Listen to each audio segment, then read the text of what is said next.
I'm John Miglosh for the Wisconsin DMA and the International Society for Strategic Marketing. I see some comments. Hi, Mig Man. I can't read who it's from. I need better glasses. These are my travel glasses. But anyway, thanks for joining me. And I will try to. I'm trying to pay more attention to the comments, which is very distracting and very difficult. But I'm a professional. We'll have to get better at it.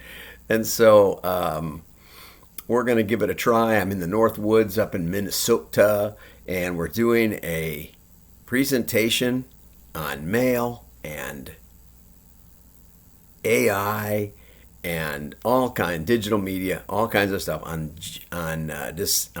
November 7th at the Golden Valley Library. We have low overhead in the WDMA, but it's going to be a really interesting summarization of 4 talks I've done up here in the last year and a half.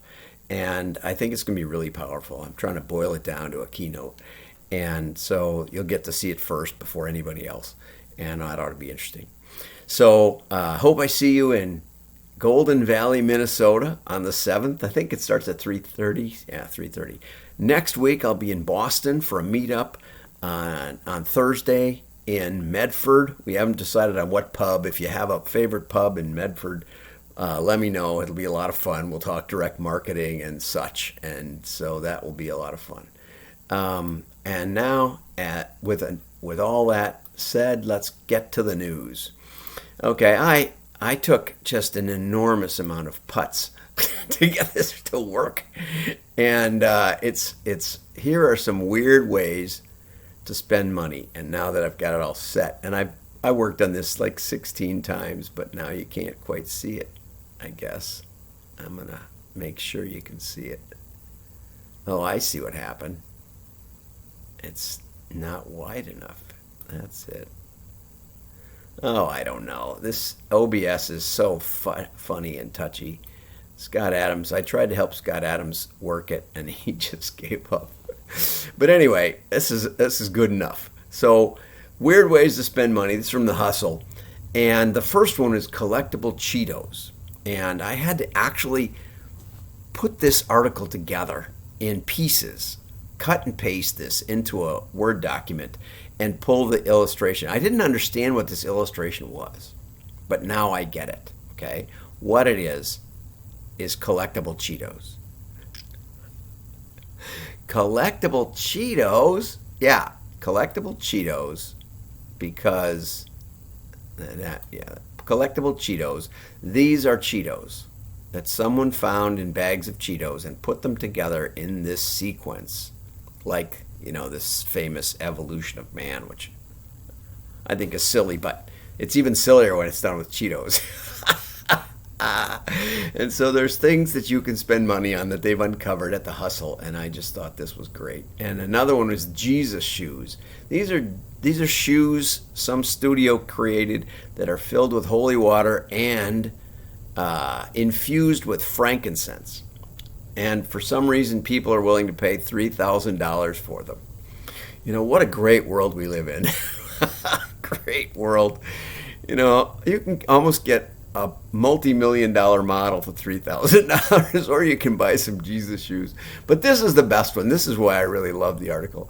CBD-infused sports bra. Now, I get a little mixed up because I was thinking that this was the THC-infused sports bra.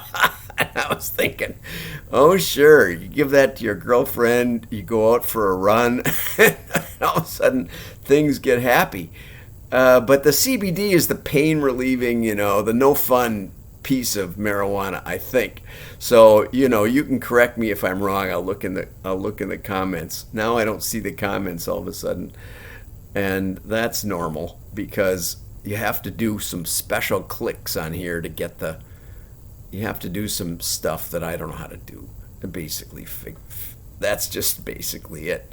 And so I'm not even seeing. I did see the comments for a little while, but now the dumb login is taking up the whole thing, and I don't know how to fix it. And people are signing off. I can see that. I don't blame you at all. You thought this was going to be a marketing talk. Okay, so let's get to real marketing. Okay, so the Houston Rockets merchandise has been pulled from the Chinese Nike stores. And I don't know, it's hard to know where to take sides on this. You know, if you believe in sovereignty and China wants to have a communist government and their people put up with it, well, that's their thing.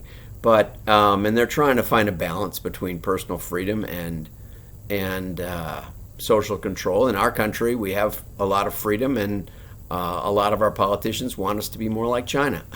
They want to censor the news, and if somebody says something bad, take their products out of the stores.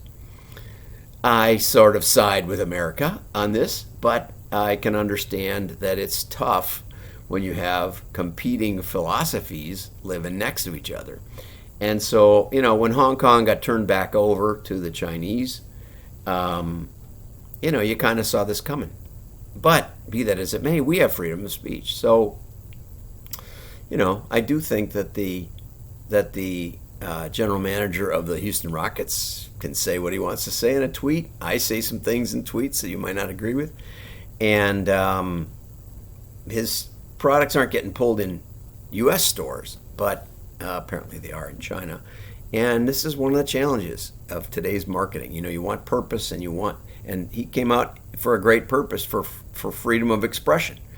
And the NBA defended his freedom of expression, and China doesn't value freedom of expression as highly, and they pulled the products. It all seems like a balanced, sort of a balanced thing, except now everybody's apologizing, except China.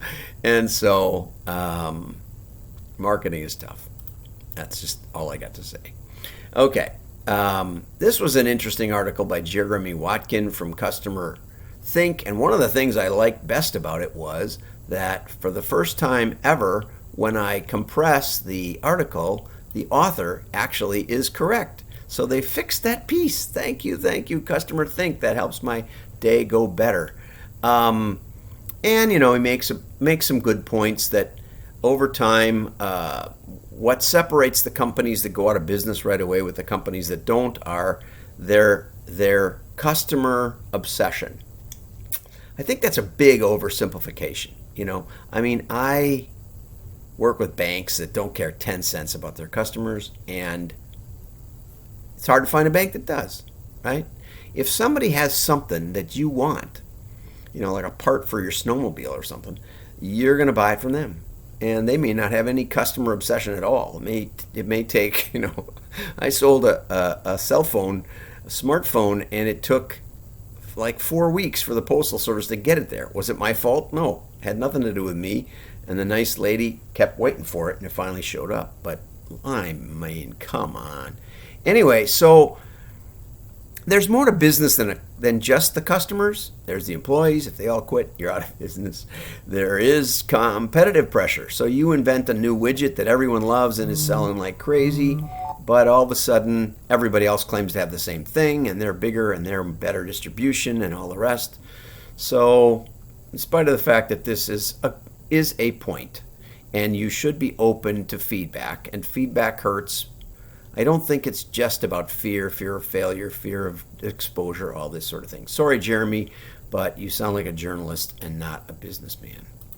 Finally, I wanted to get over to, and I'll look up Jeremy. We'll give him a chance to do a Skype interview and respond to my to my take on his article. This is an article